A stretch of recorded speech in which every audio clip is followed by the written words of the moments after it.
Hello and welcome. You're watching NewsX and I'm Megha Sharma. With the Delhi polls drawing nearer, the Congress has now launched its election manifesto, promising to conduct a caste census and set up a ministry for Purvanchalis if it is voted to power in the national capital. The party, which was ousted from power by the Aam Aadmi Party in 2013, has also promised a monthly grant of 2,500 rupees to women, free electricity up to 300 units and LPG cylinders at 500 rupees. There is free health insurance of up to 25 lakhs, free ration kits amongst the other promises and guarantees that the party has promised. Recently, the national capital has seen several political flashpoints, including the Yamuna cleanup, road improvements, garbage crisis. The question is, how will the promises impact the Delhi voters' choice? Let's start this conversation. On the telecast with me is Professor Madhav Nalapat. Professor Nalapat, a quick comment from you with regards to this subsidy and scheme manifestos that are being released. Aam Aadmi Party says that it will give 400 units of free electricity. BJP says that it will continue giving free electricity if it is brought to power. Now it is Congress's turn to say that it is going to give up to 300 units of electricity free to the people of Delhi if it is voted to power. Do you think the election has just turned out to be a contest of promising freebies and schemes in a bid to win elections? Look, where's the revenue going to come from? Whenever you spend 1 rupee, you've got to make 1 rupee as revenue. Otherwise, where do you find the money to spend? So it's fine to offer, freebies, and we have the experience of some states where the Congress did that. They outbid every other party in freebies, and when they were voted to power, they were a disappointment and subsequently suffered very substantial election losses. So there's nothing called a freebie. As Milton Friedman said, there's nothing called a free lunch. Someone has to pay. And the question is, who is that someone going to be? In the case of Delhi, it is they're going to look up to the Central Exchequer. Now, I don't think the Central Exchequer, with its own limitations of budget, etc., and its own fiscal limitations, is going to be so generous as to fund such programs beyond a certain point. So this is a problem with freebies, Megha. Okay, you promise them, you get votes, and then you disappoint your voters because you can't deliver. I also have with me right now, let's get a comment from Mukesh Tyagi, BJP spokesperson. Mr. Tyagi, the question is, are you going to build the foundations of your government in Delhi if you were brought to power on the freebie culture that has been carried forward by Aam Aadmi Party? I think it's absolutely obvious that the central government backing up the state government gets into synergizing mode, and the assistance is far more robust than state government standing in isolation and trying to muster its own resources. We have seen the example of Himachal Pradesh. They won the election, Congress won the election on old pension scheme. Knowing the financial consequences, we could have also aided, but we did not say that we will adhere to old pension scheme. We said we only implement the new pension scheme, which had a less drain out the resources of the state. Now what has happened is that today Himachal Pradesh is on the brink of bankruptcy. They are not able to pay the salaries. So we are very, very conscious of the fact that if we are allocating resources for the welfare schemes, we have enough resources to do that, and we have enough planning and calibrations. So, but what is happening to Congress? They are just making a promise. First of all, they are anticipating they may not come into the power, so they can make any tall promises because they don't have to implement it. And AAP is in a state of crisis in doldrums because it is for them do or die. Their landscape is shrinking in India, and Kejriwal is somehow desperate that his power should come into power, otherwise his relevance in the Indian political landscape will come to standstill. So they are also very desperately trying to allure Delhi voters that somehow they should be ahead of rest of the people. But look at the BJP. BJP is not saying that we will discontinue the welfare policies of Delhi. We will continue to support them. Delhi is already facing the fiscal deficit for the first time in 31 years, which shows how they have squandered on advertisement, they have squandered on policies, they didn't have the backup resources. They are all schemes they have implemented are scam-ridden, whether it's a liquor policy, whether it's a jal policy or BSES distribution company over-indebted. So there are a number of cases where they have mismanaged the resources. Okay. All right. Let's hear it from Amit Palekar, Aam Aadmi Party spokesperson. Amit Palekar, do you think Congress has a chance after the release of the manifesto, 33% reservation for women, talking about how there are going to be scholarship that is going to be provided to the unemployed youth? There is 100 Indira canteens that are going to be opened, 2500 rupees per month that is going to be provided under Pyari Didi campaign. Do you think people will vote for Congress for all these promises it is making? See, I think let me put it very straightforward. I think the kind of roadmap that Aam Aadmi Party has laid down for the rest of the country in the last decade. I mean, when I say, when Mr. Tyagi or when others used to say that it is freebies, first of all, let's get it straight. That it's a misnomer. You can't call it freebie. It is a welfare scheme. When the same things are implemented in the rest of the world, we call that welfare scheme. The coffers of Aam Aadmi Party's government is open towards the general public and not towards the industrialists, which 400, 500 industrialists that BJP kind of supports and then gives the loan waivers. I think it's very easy to manage, and with intelligent minds, it's very easy to collect money rightfully, in the right form of taxes and give it back to the society. What is wrong in that? Congress has failed in many states where they have started, they tried to replicate the model of Aam Aadmi Party in Delhi, more particularly in Karnataka also they failed miserably. I think Bharatiya Janata Party has government in more than 20 states. They tried to replicate in certain states. I think Maharashtra is already in a pitiful state. Haryana I think is following the same path as the other states, where they are not able to cope up because they don't know how to manage funds, and the funds which they collect, the taxes that they collect, are granted in the form of 45,000, 50,000 crores worth of loans to certain industrial houses, and then they are waived off. So I don't think both these parties have any. But the BJP is questioning you, saying that you have a revenue deficit. So where is the money being generated to give these freebies and schemes and welfare projects? We have shown successfully by running health model. We have shown successfully by building good schools. We have shown successfully by giving free transport to the women in Delhi. Where is the money come from? Where are you generating funds from? Pardon, I'm sorry. Where are you generating funds from? Why? In the form of the taxes that are getting collected. I'm sure. See, BJP in one way says that we are going to continue the welfare schemes, but they say that they will seek the funds from the central government. Is that so? Then why are they not supporting the kind of schemes that Aam Aadmi Party has implemented? So in a way, you are trying to blow hot and cold at the same time. I think they've been on record to say that if they come to power, they will stop no, free buses.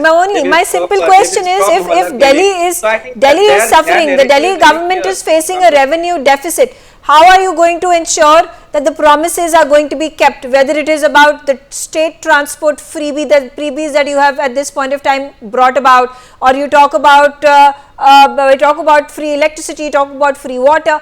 How are you going to sustain it if the deficit continues to drop sharply?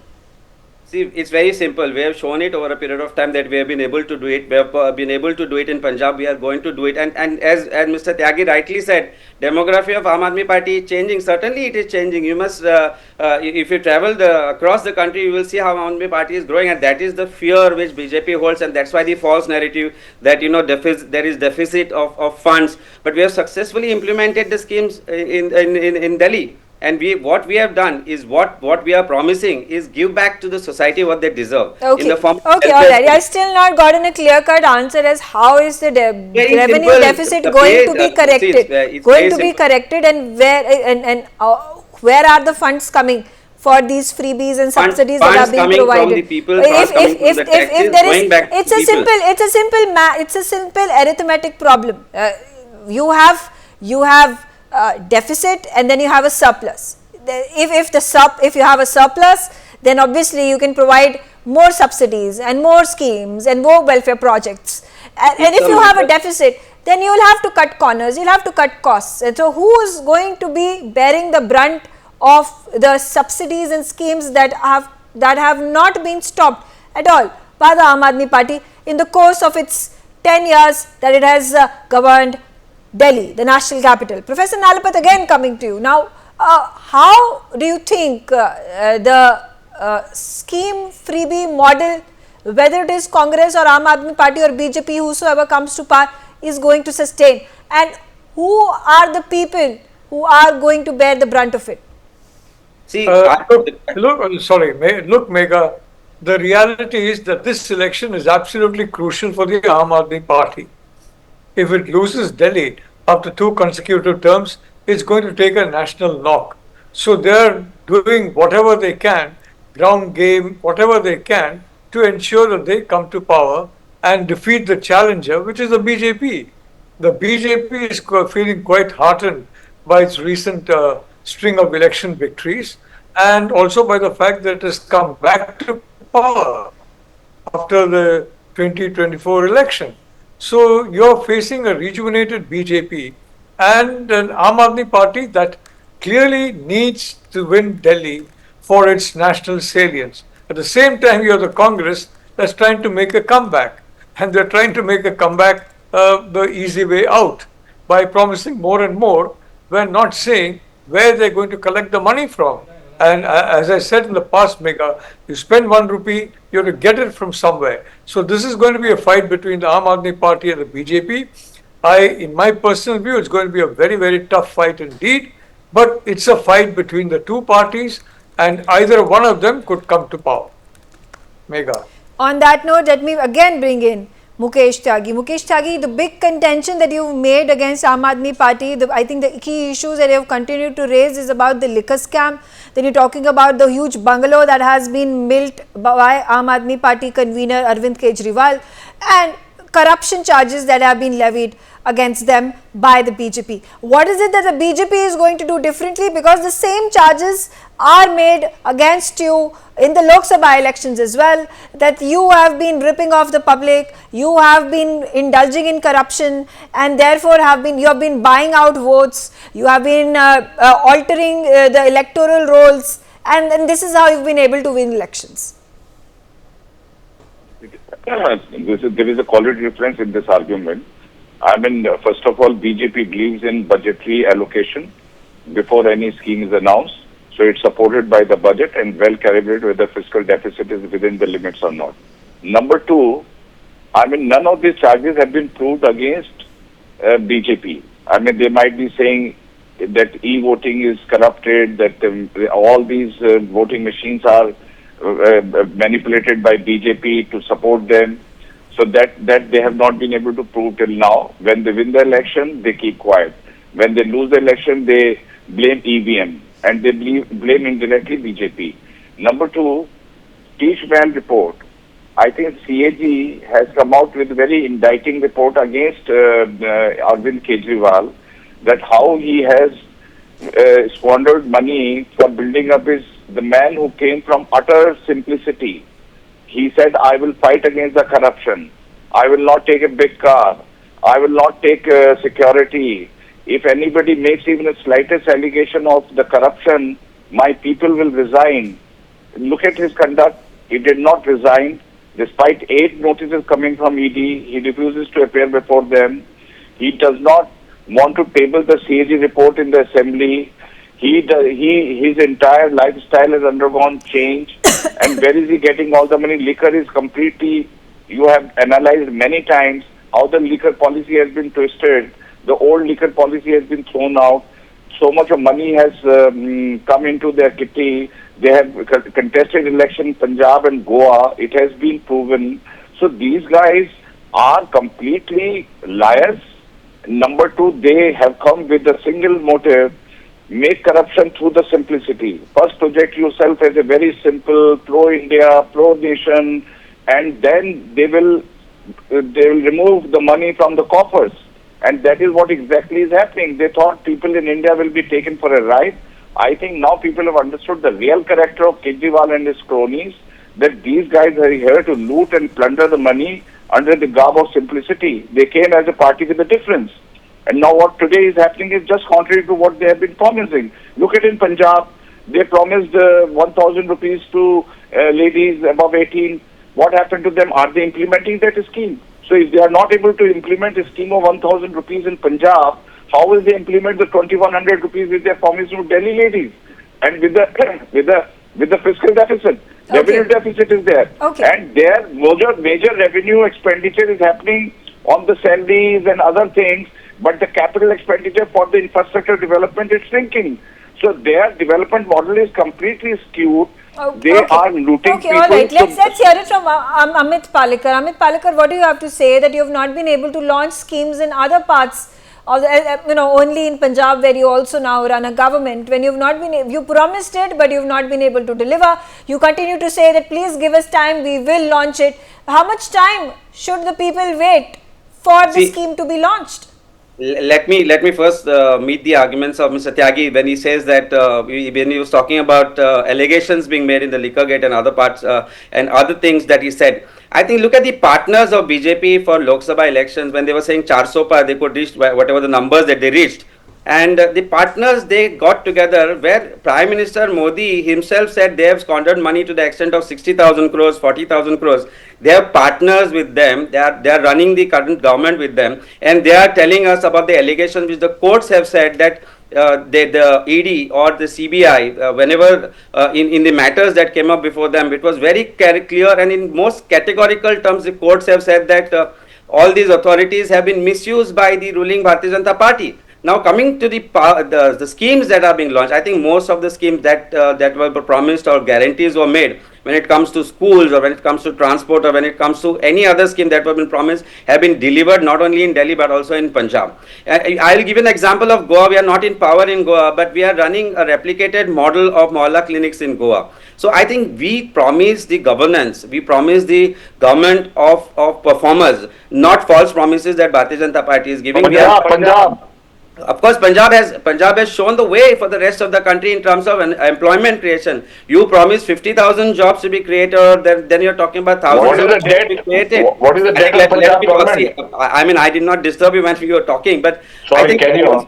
Very, very qualitatively, I would say, and very categorically, I will say that the Aam Aadmi Party guarantees which are given or made promise about are kept. Whereas when it comes to jumlas, I think Bharatiya Janata Party is far ahead of any of the political parties in the rest of the country. I also have with me Gautam Seth. He is the Congress spokesperson. Gautam Seth, very categorical question that there was an inclination of the Congress to join hands with Aam Aadmi Party to fight the election against BJP in Delhi. That proposal was obviously snubbed by the Aam Aadmi Party.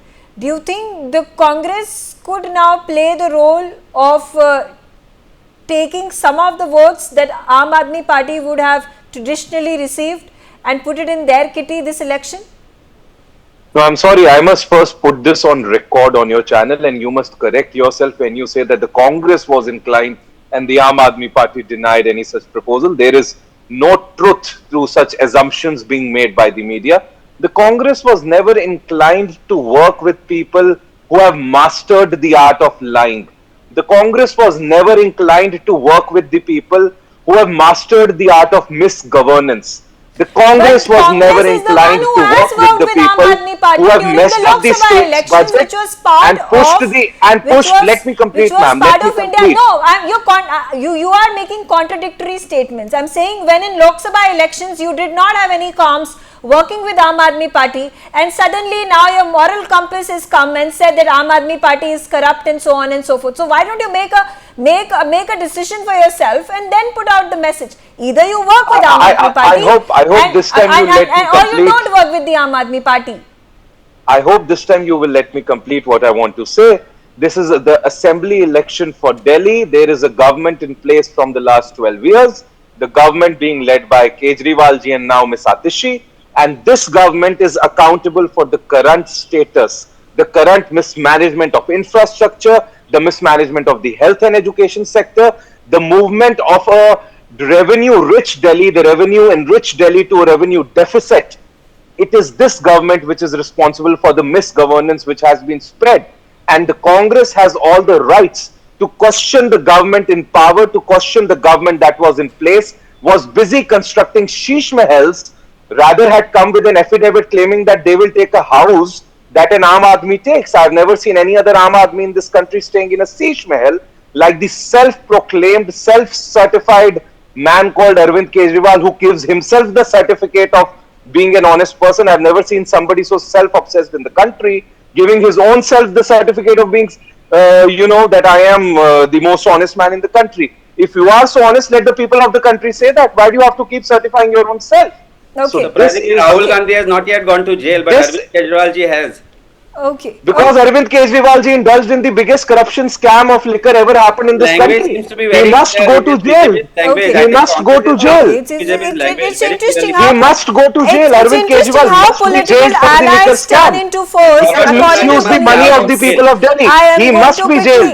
He's a corrupt man and he must be jailed. I am going to, like I said, it I is think there is a language interesting to seems see to be very how similar political between BJP and allies at Congress. one point of time target each other at other times depending on their convenience. Professor Nalapat, coming to you, and an important question over here in terms of statistics, in terms of numbers, because at the end of the day, when elections happen, it is a number game. It is the number of votes that are going to help you win or lose the election. Do you think Aam Aadmi Party will be disadvantaged because it has not joined hands with the Congress? There is perhaps a possibility that small percentage of votes may be taken away by the Congress. Look, Megha, that's a speculative comment, and I'm not going to make any speculation. All I can say is that this is a very closely fought election. I can also agree with the Congress spokesperson that some of the scandals that have appeared regarding the Aam Aadmi Party and Chief Minister Kejriwal have definitely dented the popularity of the party. From my empirical understanding of situation, there's no doubt about it, and that is why the Aam Aadmi Party is on the back foot much more than it was in the previous election. The BJP is also now getting a very strong ground game in power. And as for the Congress party, well, I must say the Congress spokesperson was even more, if I may say so, even more, strong in his attack on the Aam Aadmi Party than the BJP spokesperson. So, but that only shows that you can't build an alliance of unlike-minded parties. Having said that, Megha, I again repeat, in my view, the election is as of now too close to call. It's a very closely fought battle between the Aam Aadmi Party and the BJP, and I think BJP has the advantage of being in power at the central government. So the question about facing the Aam Aadmi Party is the scandals that have been created about it, and an anti-incumbency factor. Will they operate to get it defeated at the hands of the BJP this time around, Megha? Okay. On that note, I'm out of time.